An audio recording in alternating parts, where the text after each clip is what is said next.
All right, everybody, what's up? Ben Rasa here for Odd Chopper, bringing you more college football breakdowns, all the marquee games, who to bet, what to talk about, and the storylines we need to know before we place that wager. One of the biggest. It would have been even bigger if Texas A&M didn't. Yeah, I mean, we'll get into App State in a second, but Miami does go to College Station to take on the Aggies in a big-time game for both schools. Before I dive into who I'm playing, I want to say, if you've just found us, if you've discovered Odd Chopper, or if you come here each and every day for all your content, we want to welcome you into the community. If you want to support us, hit that like button. It really does help us out. And check us out. Think about subscribing. We would love to have you as part of this team. We're building quickly, and we've got a ton of content we want to share with you. We also want to share the opportunities to expand your sports betting books.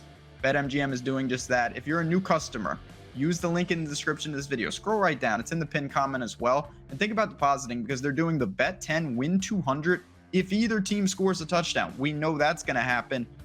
$200 to the bankroll. You sign up, deposit, you pick a college football game, you bet a money line, and when one of those teams scores, they're going to give you $200 in free bets. That is money that you can use anywhere you want, and it's a great opportunity to have some extra funds, take some extra shots. Now, where are we going for this game? This is a tough game, I'm not gonna lie. Of all the games out there, it's not my favorite. I could not take a side. I think I would bet Texas A&M if I had to pick one, but I'm gonna probably stay away from that. Maybe I'll find something. You can check out the Discord if you want to see right up until kickoff, but I'm gonna go under 44.5 for the game. It's not the most glamorous bet. It's a methodical total, but I honestly don't think they can set this low enough. So let's get into it. Miami Hurricanes. Well, we just don't know. We don't know how good this team is. Why? Because they played Bethune-Cookman and they won 70-13. That means literally nothing. They won 30-7 over Southern Miss, who was already banged up. That doesn't mean anything. Zero level of competition. I trust their quarterback Van Dyke, but again, huge step up. I did think the defense looked pretty good. They held Southern Miss to 1 yard per carry, 23 carries, 24 yards. That is what you're talking about up front.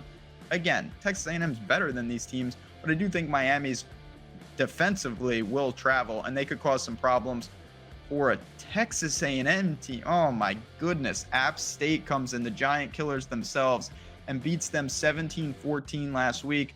A&M opened with a 31-0 win over Sam Houston State. That doesn't mean anything. Last week, they barely ran any plays. Haynes King, 13 for 20 for 97 yards passing.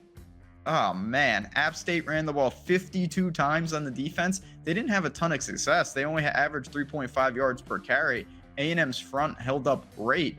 Just pure volume, though. 52 running plays. That's going to shorten the game. And I'm not unsure that Miami won't try to implement something similar. They could play a little slower, and Texas A&M is going to be more than happy to kind of play that game. When I look at what they've done historically here with Jimbo, they never play fast. They're always around 100th in the country in seconds per play. They're not an up-tempo team. They're a very vanilla offense. There's been a lot of chatter that Jimbo needs to give up play calling. They need to implement a more dynamic offense. I don't think they're going to do that in a week.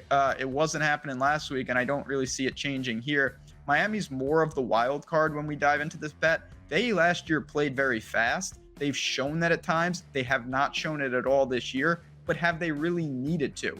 Not really. So it is possible that Miami wants to up the tempo. But in a game like this, I actually think that Texas A&M is going to be the ones to dictate the tempo. I think both defenses have the advantage. If you limit the turnovers and Texas A&M plays a conservative game, I think this game is played in the similar what we saw in the App State game.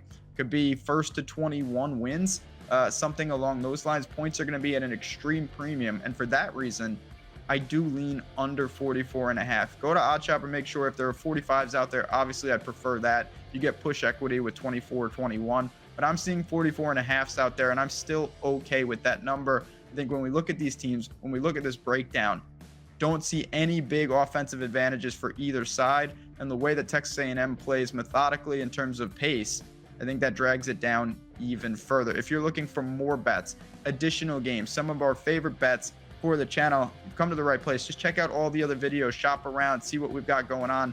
And like I said, I have a feeling you're going to stick around. But for me, for everyone at OddsShopper, good luck.